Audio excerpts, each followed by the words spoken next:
Grace, Grace, Grace.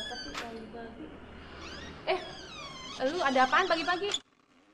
Lihat dong, gue punya kamera baru nih. Ya elah, pagi-pagi bangunin gue cuma buat kamera baru doang. Duh, gue udah ngantuk ah. Lihat dulu dong, lihat dulu dong. Ya, tahu dah kameranya mulus. Sayang banget cuma dipamerin doang. Gimana kalau kita jalan-jalan ke Bogor, Bo? Ah, kagak ah. Ya, Bandung deh, Bandung yuk. Ah, nggak mau ah. Semarang gimana? Ah, apalagi nggak ah. Ya, Bandung enggak, Semarang enggak. Oh, kalau gitu kita ke Jogja yuk. Boleh. Langsung kita kuy aja.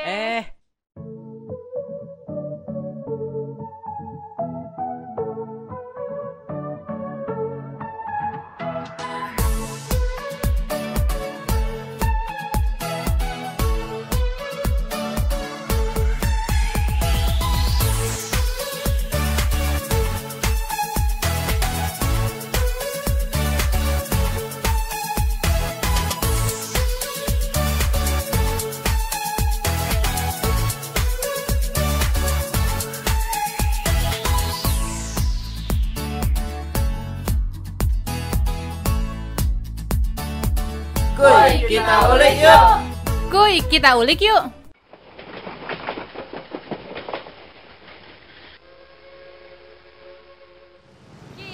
Kibo, kita udah sampai loh. Sampai mana, Grace? Orang gelap gini. Makanya lensanya dibuka. Oh, iya. Tentang kamera baru. Apaan sih, Grace? Orang di kamera gue muka lu doang. Makanya di zoom out. Kita udah sampai Jogja loh. Selamat datang ke kota kami, Yogyakarta, indah dan megah. Nah, sekarang kita sudah sampai di Tugu Yogyakarta. Tugu Jogja adalah sebuah tugu atau monumen yang sering dipakai sebagai simbol atau lambang dari kota Yogyakarta. Tugu ini dibangun oleh Hamengkubuwono I. Tugu yang terletak di perempatan Jalan Jenderal Sudirman dan Jalan Margotomo ini mempunyai nilai simbolis dan merupakan garis yang bersifat magis karena menghubungkan Laut Selatan, Keraton Jogja, dan Gunung Merapi. Keren banget ya, geng? Kalian juga bisa loh foto-foto di dekat tugu. Nah, kali ini gue penasaran sama satu tempat yang bersejarah dan baru terjadi karena pembentukan dari bencana alam. Penasaran kan? Ikutin kita terus ya, geng. Ayo Kibo, kita kuy. Jalan-jalan ke Jogja. Kami, pelopor keselamatan berlalu lintas.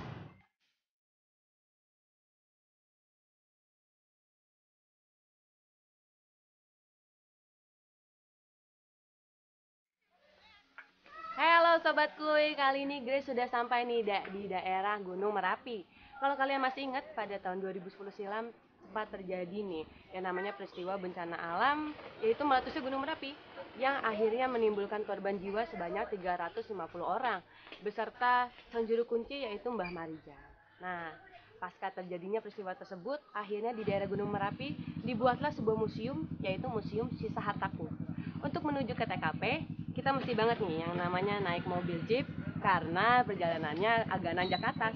So kali ini Grace akan langsung ke atas naik mobil jeep dan Kibo, ayo kita ke atas.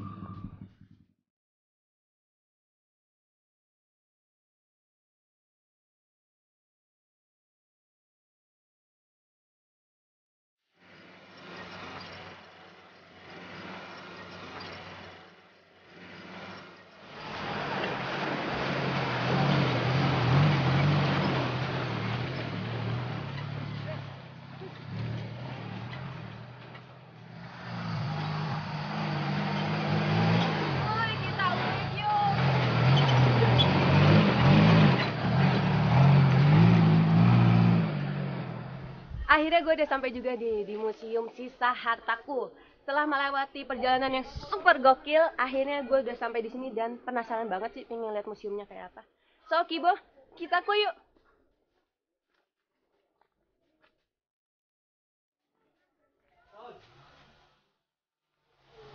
Nah, geng kuy, kali ini gue udah sampai di Museum Mini Sisa Hartaku Merapi. Di belakang gue udah banyak nih barang-barang yang dipajang dari sisa-sisa peninggalan penduduk yang terkena erupsi Merapi pada tahun 2010 lalu. Nah, gue penasaran, selain ada dua kerangka binatang ini, di dalam ada apa aja sih? Kuy, kita lihat lagi. Museum Sisa Hartaku ini dulunya adalah rumah dari salah satu warga di sini yang menjadi korban dari panasnya lahar Merapi, Bo. Sumpah merinding banget gue Grace liat ini semua. Gimana ya perasaan warga-warga di sini pada saat kejadian ya Grace? Kalau kita coba bayangin pada saat kejadian itu emang serem banget ya, Bo. Tapi syukurlah sekarang keadaan daerah Merapi sudah semakin membaik. Nah, itu dia tadi barang-barang yang sudah dipajang di dalam Museum Sisa Hartaku. Kebayang banget gak sih seremnya kejadian erupsi Merapi pada tahun 2010 silam? Nah, kalau gitu kita renungin nih. Ada kata-kata di samping gua. Dengan Anda melihat bekas sisa erupsi Merapi, maka renungkanlah dan resapi hati hidup ini. Nah, penasaran besok gue sama Kibo bakalan ngulik tempat apa lagi? Kasih tahu nggak ya? Pastinya seru banget dan gak akan nyesel deh. Kuy, ikutin kita terus.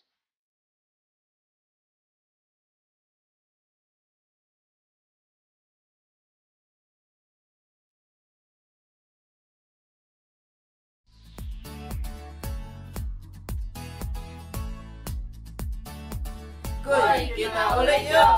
Kuy, kita ulik yuk. Akhirnya gue sampai juga nih di Pantai Ngelambor, daerah Gunung Kidul, Wonosari. Setelah melewati perjalanan kurang lebih 2 jam dari pusat kota Jogja, akhirnya gue sampai nih. Tapi gue saranin sih buat kalian yang mau kesini, mending bawa mobil pribadi atau menyewa kendaraan nih dari pusat kota Jogja. Karena kalau dihitung-hitung kurang lebih jarak menuju ke sini tuh jauh banget, sekitar 70 km loh. Nah, untuk harga tiketnya sendiri nih, sekitar 4.500 untuk masuk Pantai Ngelambor. Eits, tapi nggak cuma Pantai Ngelambor, lo juga bisa nikmatin nih Pantai Jogan. Kalau gitu, kuy, kita ke pantainya. Oh ya, aku belum mandi dan gosok gigi. Aku sudah di air. Dengan segelas kopi ku pandang lautan lepas. Dari parkiran sampai ke sini, gue tadi harus naik ojek. Kenapa naik ojek? Karena untuk membantu perekonomian masyarakat di Pantai Ngelambor. Nah, udah kedengeran nih suara pasirnya dan suara deburan ombaknya.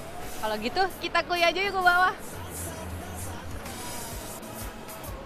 Pantai Ngelambor baru dipublikasikan dan dijadikan tempat wisata oleh pemerintah dan penduduk setempat pada bulan Maret 2015. Yang paling menarik dari Pantai Ngelambor adalah sensasi snorkeling. Yap. Yang asik ya dari Pantai Ngelambor itu lo mesti nyobain snorkeling di sini. Harga snorkelingnya cukup murah, cuma Rp45.000. Lo udah dapat semua fasilitas untuk snorkeling. Gak cuma alat selam, kacamata, sepatu, tapi lo juga bisa dapat fasilitas foto underwater. Nah, kalau kayak gitu gue udah nggak sabar banget nih. Ini airnya udah ngajakin gue banget, narik gue banget. Kalau gitu, langsung ikutin keseruan gue di sini. Uniknya dari Pantai Ngelambor adalah terdapat 2 karang besar yang menyerupai kura-kura.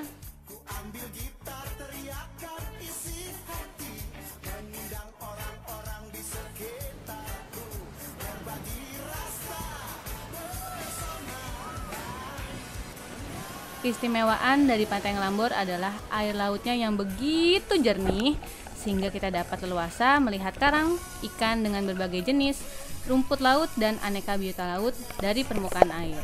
Selain itu, kita juga dapat melakukan aktivitas berenang di pantai ini tanpa harus khawatir tergulung ombak. Karena memang lokasi pantai ini berada di teluk. Unch banget lah ya, kalian gak akan nyesel loh kalau main ke Pantai Ngelambor ini. Ya kan, Bo? Jelas dong Grace, pastinya. Akhirnya BM snorkeling gue di Pantai Ngelambor terpenuhi. Meskipun air gelombang laut agak kenceng dan membuat air sedikit keruh, cuman nggak membuat keseruan snorkeling gue hilang nih. Udah ada ikan-ikan kecil dan juga karang-karang yang warna-warni, bikin gue puas banget deh snorkeling di Pantai Ngelambor. Cuma bonus nih, stocking gue agak robek dikit gara-gara nabrak karang. Cuman keseruan gue nggak sampai di Pantai Ngelambor aja. Tadi kalau di awal gue udah bilang gue akan ke Pantai Jogan. Kali ini setelah gue ganti kostum, langsung gue cabut untuk melihat serunya Pantai Jogan. Kuy!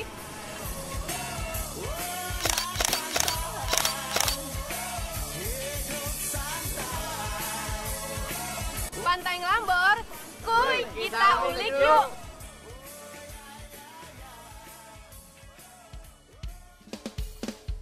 Udah puas main snorkeling di Pantai Ngelambor, sekarang gue udah sampai di Pantai Jogan. Nah, di Pantai Jogan ini ada satu keindahan alam yang masih sangat rahasia nih. Penasaran nggak kalian? Kalau gitu, kita ulik yuk si Pantai Jogan ini. Pantai Jogan baru dijadikan tempat wisata oleh pemerintah dan warga setempat pada bulan Januari 2016. Masih baru banget ya? Eits, tapi sebenarnya pantai ini udah ada sejak lama loh. Bentuknya pun masih sama seperti ini dan dulunya dijadikan tempat pembuatan garam oleh para leluhur di sini. Untuk melihat keindahan air terjun dan batu-batunya, kita harus turun melewati anak tangga dan membayar Rp2.000. Tapi hati-hati ya, karena tangganya lumayan licin loh. Setelah sampai bawah, baru deh kamu bisa menikmati indahnya air terjun di sini. Sumber air terjun di sini berasal dari perbukitan kars yang berada di belakang pantai. Air terjunnya sendiri pun memiliki keunikan yang airnya langsung menuju ke laut. Karena pantai juga sendiri tidak memiliki garis batas laut. Jadi di sini beda dengan pantai-pantai lainnya yang berada di Gunung Kidul yang biasanya bisa digunakan untuk bermain air, berenang, ataupun snorkeling. Uns banget ya ciptaan Tuhan. Oke, karena hari semakin sore dan gue juga udah capek, tapi capek yang puas dan seneng sih hari ini. Dan karena besok hari terakhir gue di Jogja. Besok hari terakhir kita di Jogja nih, Grace. Ya elah, Grace, gua kan belum puas main di Jogja. Betah lu, Bo, di mari. Tenang aja, gue akan ajak lo ke suatu tempat besok. Tempat mana lagi tuh, Grace? Ah, lu mah hobinya bikin orang penasaran mulu sih. Lo penasaran kan? Pokoknya ikutin kita terus ya.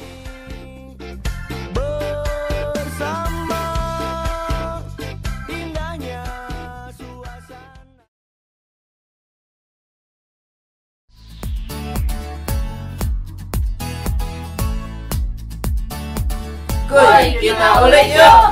Kuy, kita ulik yuk.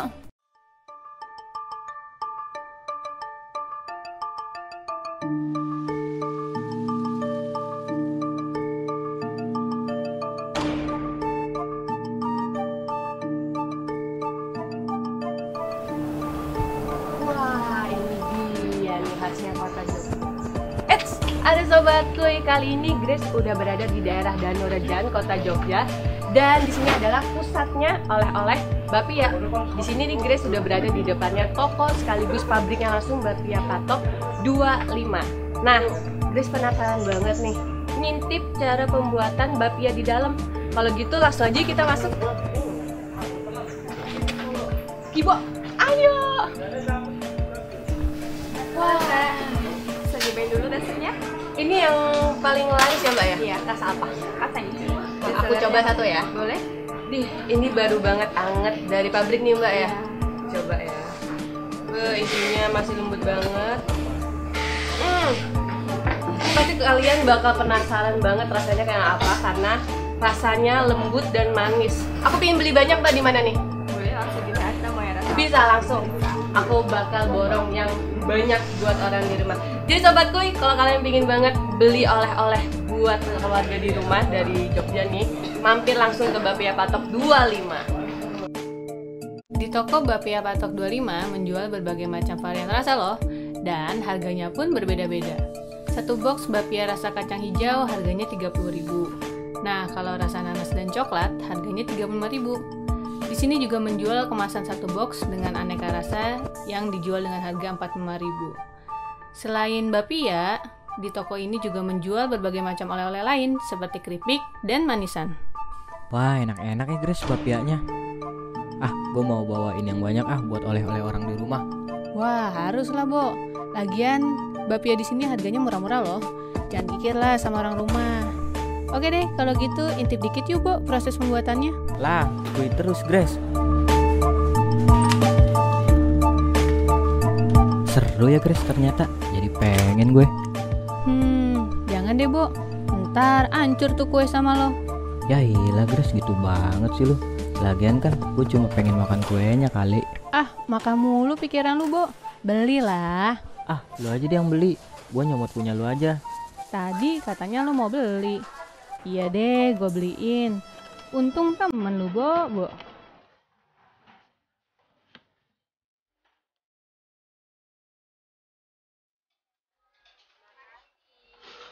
Nah, ini dia bapia patok 25 khas Yogyakarta yang menjadi pilihan oleh-oleh gua. Tapi masih penasaran gua pingin beli oleh-oleh yang lain nih khas Jogja. Mau tahu tempatnya kayak apa? Kuy, kita ikutin.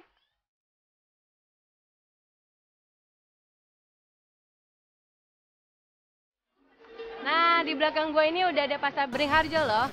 Pasar ini pasar tertua di kota Yogyakarta yang memiliki nilai historis dan nilai filosofis yang nggak bisa dilepaskan dari Keraton Yogyakarta. Pasar yang terletak di Jalan Jenderal Sudirman nomor 16 ini memiliki makna harfiah yaitu pohon beringin. Hutan pohon beringin. Loh, kok pohon beringin? Iya, karena diharapkan mampu memberikan kesejahteraan nih bagi warga Yogyakarta. So, di dalam ada apa aja sih? Jadi di dalam itu ada yang jualan batik, jualan makanan, jualan jamu tradisional, suka gak? Nanti kita bakal lihat di dalam. So, kalau gitu, kuy, kita ke dalam.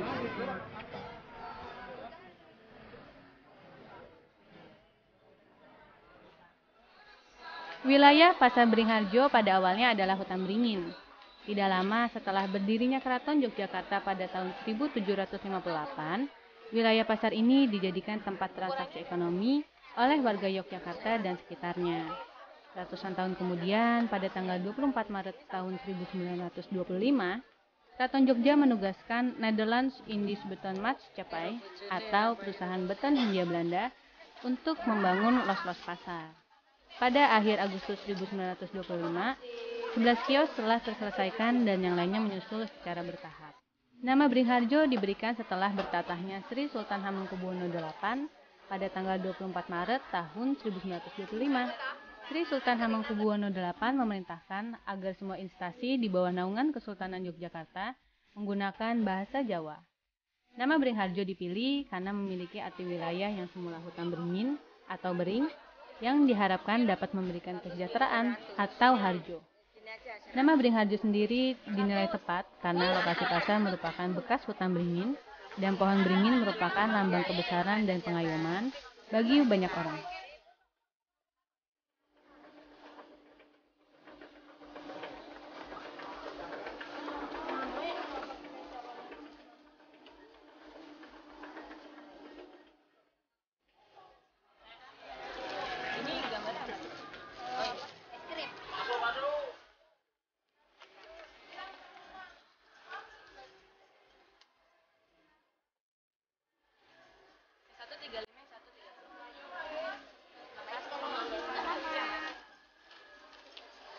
Lumayan, belanja murah.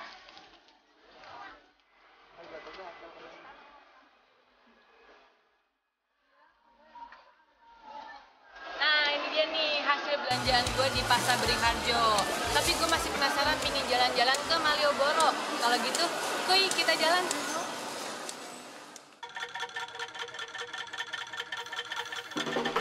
Nih, Bo, di Malioboro, lo mau cari apa aja, semuanya ada. Dari mulai aksesoris, baju, sampai barang antik juga ada. Seriusan lu, Grace? Ah, so tau deh lo. Lah, iyalah, Bo. Dan asal lo tahu ya, Malioboro ini salah satu tempat yang wajib dikunjungi kalau lo lagi di Jogja. Nah, barang-barang yang dijual di sini pun gak kalah murah dibanding Pasar Beringharjo. Untung aja lu ajak gua ke sini, Grace. Belanja dong, Grace, belanja. Gue lihat-lihat aja deh. Tadi kan udah belanja banyak di Pasar Beringharjo. Yakin lu, Grace, nggak mau belanja di sini? Bagus-bagus loh, Grace, barangnya. Hehe, pingin sih, Bo. Cuma duit gue udah menipis nih.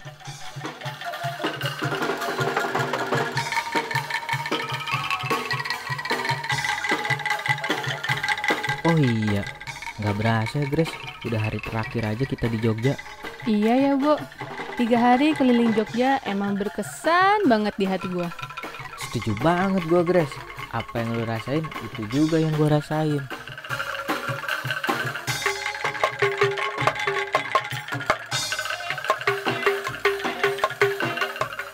Akhirnya 3 hari sudah nih gue keliling kota Yogyakarta sama si Kibo. Dari mulai keliling ke Gunung Merapi, ke snorkeling ke Pantai Ngelambor sampai main air terjun di Pantai Jogan, udah semua gue lewatin. Gak lupa beli oleh-oleh di Bapia sama Malioboro dan Pasar Beringharjo. Oke deh, kalau gitu gue Grace akhir kata mau pamit sama Kibo nih. Mohon maaf nih kalau ada salah kata. Dan kalau gitu sampai ketemu di kuis segmen selanjutnya ya. Bye.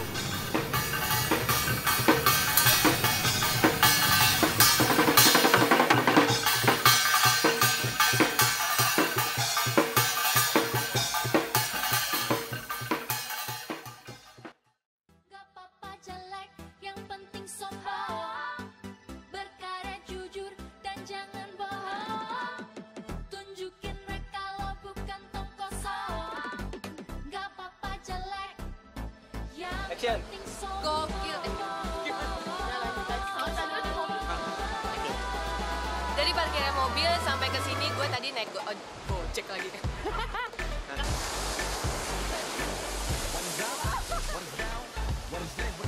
Action. Kibo. Oi, oi. Kita udah sampai nih. Masa di mana? Makanya lensa lu dibuka. Coba gua kok ngeliat. Kita udah sampai di Jogja.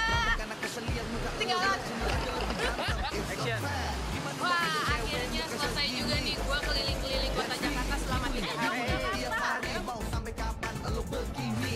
Jangan marah, itu salah. Diem aja juga salah. Mereka cuma ngejar luar dan dalam, tiap minus pasti ada plus. Jalan keluarnya Lu harus sombong, tunjukkan kalau lu itu bukan tong kosong. Sombongkan bakat lu, jangan cuma bengong. Gak apa-apa jelek, yang penting sombong. gak apa-apa jelek, yang penting sombong. You got talent, right? Berkarya jujur dan jangan bohong. Oh shit. Tunjukin mereka lo bukan tong kosong. Yeah, show it.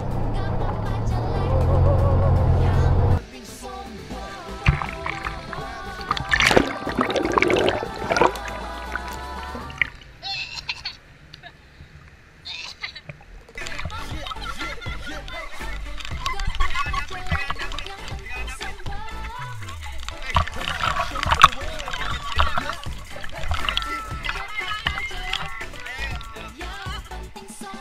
Let's start. Do something, jangan cuma bacot aja. Stop hating, do something. Unjuk. Oke, buang kata-kata itu sekarang juga. Sombongkan karya lu, itulah keutama. Butuh media, sudah sedia. Kita itu hidup di zaman sosial media. Kritik pedas.